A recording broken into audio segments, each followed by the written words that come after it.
Hello, and thank you for listening. This is the near death experience of Karen, and this event occurred from April 21st, 2001 to June of 2001. Open quote. I went to the hospital on Saturday morning and only remember a few moments in the emergency room. My family told me that by Monday morning they called my sister to tell her to come to the hospital. They put me on life support and I was gone for almost 2 months. When I was in the coma, I remember being able to hear people in the room, but I couldn't wake up. I couldn't respond. I remember being very cold. I remember my sister covering me up and holding my hand. I had a very high fever. I heard the nurse scolding my sister for covering me up. She told her I needed the covers off because of the fever. My sister told the nurse that she could tell by my face that I was cold and agitated. I told her about remembering it later. She confirmed that it did happen. Funny how sisters know how to read the expressions in each other's faces.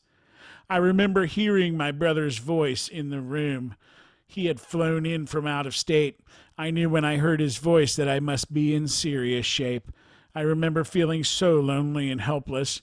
I wasn't sure where I was. My mind was still going. I was so happy when I could hear voices in the room. Hearing voices was the only thing that told me that I was still alive. After I got out of the hospital, I kept feeling like I should go to the hospital to let families know how not to leave their loved ones when they are in a coma. I had first-hand knowledge that they can hear you. I started feeling that I was drifting further and further away. I can remember asking God to please don't let my brain turn off. I felt that was the only thing, the only sign that I was still alive. When I felt like I was just in the dark somewhere, I must have really been struggling. I remember a male being. I remember him talking or mentally communicating with me. He kept telling me that it was okay to die, to quit fighting so hard, and to just give up. He was there for a long time. All of a sudden, it was like he slipped up somehow. I felt that he was evil and trying in my mind to get me to commit suicide by giving up. I remember asking God to help me, and the evil being was gone. Then I remember being in a very brightly lighted place. It was like being in the air or a cloud, but I knew at the time that it wasn't a cloud. It was wonderful. The light seemed to hold me, like someone carrying or cuddling me. The only way I can describe it is feeling like I was part of the universe. I remember not feeling surprised, as if I knew all along that I would soon be there, and if I had been then and if I had been there before. And I had been there before. I was more at ease than I could ever imagine in life. I sincerely felt like I was back where I came from and knew it. No one was there. Then in a distance, I saw a figure coming towards me. He stood upright like a man, yet had some sort of electrical energy around him. I don't remember him talking at first. I remember in a childlike way, I said to him, "You are doing all of this?" And then, almost before it was out of my voice or thoughts, I knew that he was God.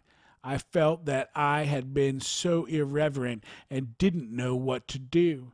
He was communicating with me his presence. I don't remember anything that he said, but I know that he made me feel wonderful and at ease, not only with him being there, but with my life and with what I was experiencing. I wasn't at all afraid. I remember feeling like my brain just opened up and all the answers to life were right there, flowing through my head so quickly, like all the troubles of the world, not just mine, were all going to be okay. I remember feeling amused that everything, and I mean everything, the good, the bad, and the ugly in the world, was all in control. It was all planned and almost wasn't even real. I felt like where I was real, and that the life part had all been a dream, at least a test or an experience, and for some reason I came back. I've struggled with it for the past year. even felt angry because I didn't get to stay. I didn't get to remember it all, still question it all sometimes. To this day, I still have quick memories, remember things that I've forgotten, I guess, as my psyche told me, who, by the way, has been very supportive. I lucked out and found a good one. She told me that this is the same way that we believe in God but don't know for sure. I can continue to believe that it really did happen, and someday when I meet him again, I will ask him, "Remember in April 2001? Did that really happen?" Then I will know the answers for sure. But in the meantime, I am going to have to live on this earth and to try to keep myself from going crazy trying to remember all the answers. Who knows? Maybe I will keep remembering, and by the time I go, I will know. End quote. That was a great story.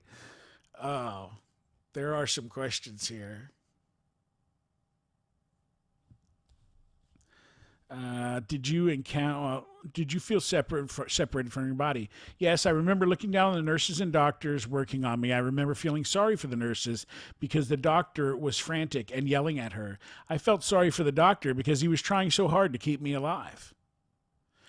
Question: did you pass into or through a tunnel? Answer: uncertain. I don't know if it was a tunnel or not when I was in the dark. I didn't know where I was. I don't think it really crossed my mind, but there was no light. Question: did you encounter or become aware of any deceased or alive beings? Answer: yes. The first male in the dark, I am convinced, was the devil himself. He was so charismatic and sly. When I was in the light, I sincerely believed it was God. That was the feeling that I was left with. My worldly mind still struggles with it all, but there is something in my brain, my heart, and my soul that believes it was all real. I don't remember seeing anyone else, but I have a feeling inside that I did. Question: did scenes from your past come back to you? Answer: not that I do remember having the feeling that everything in my life was okay. I came back with a feeling that now I know God doesn't expect our lives to be perfect. Question: did scenes from the future come back to you?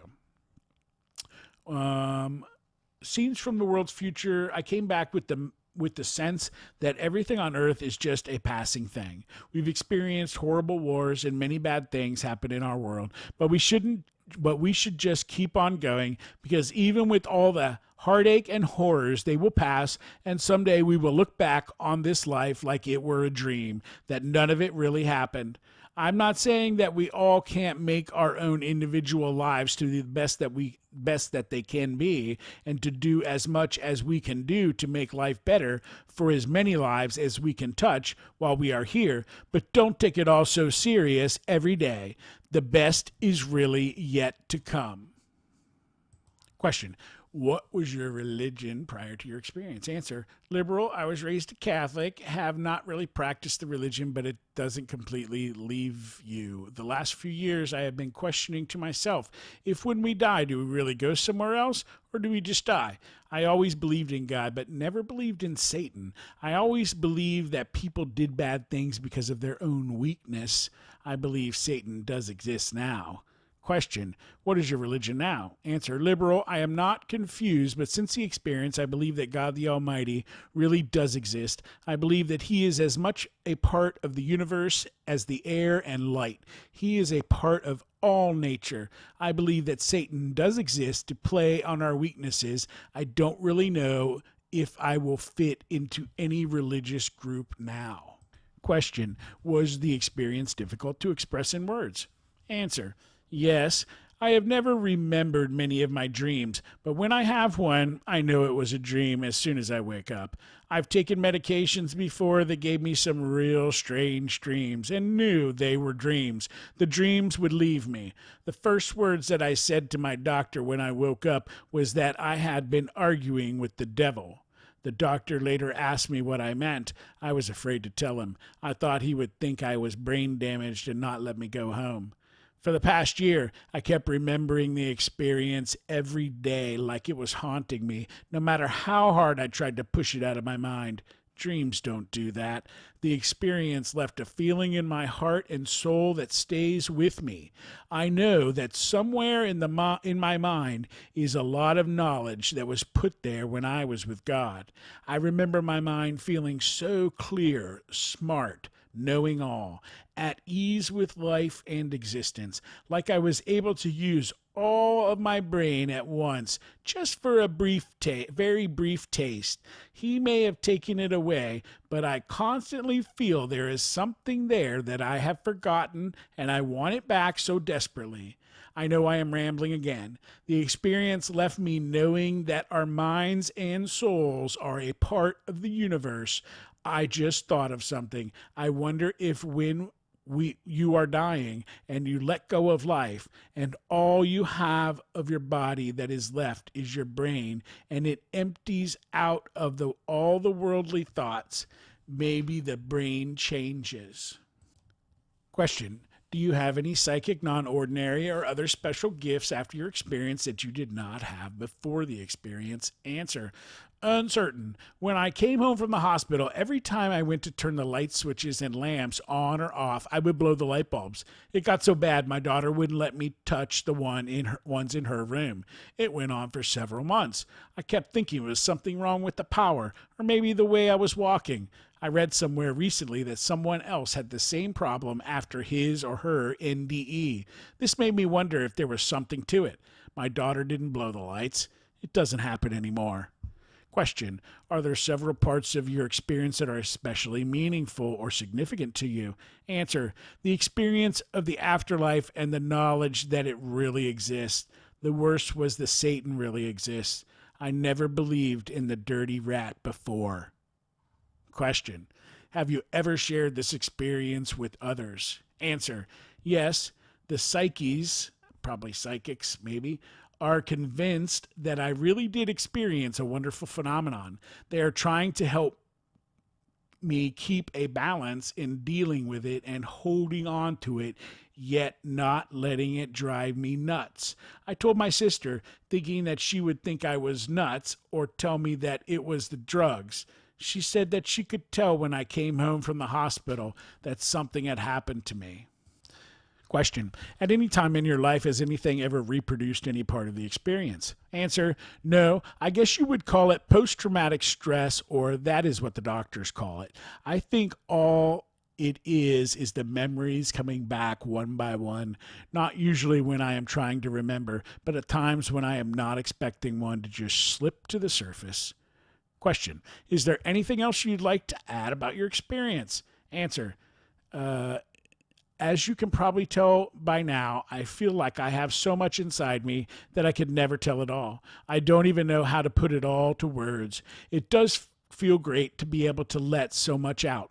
The psychiatrists only give you 45 minutes. By the way, they did certify that I am not crazy. That was a real relief.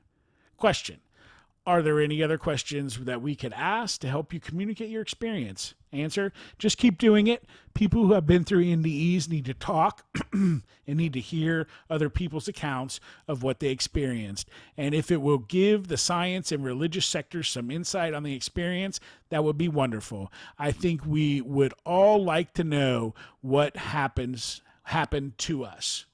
End of questions. And this is what we're doing. We're not really the science and religious sector, but we all do want to know. So if science and religion aren't going to tell us, then we'll figure it out ourselves. Thank you for listening.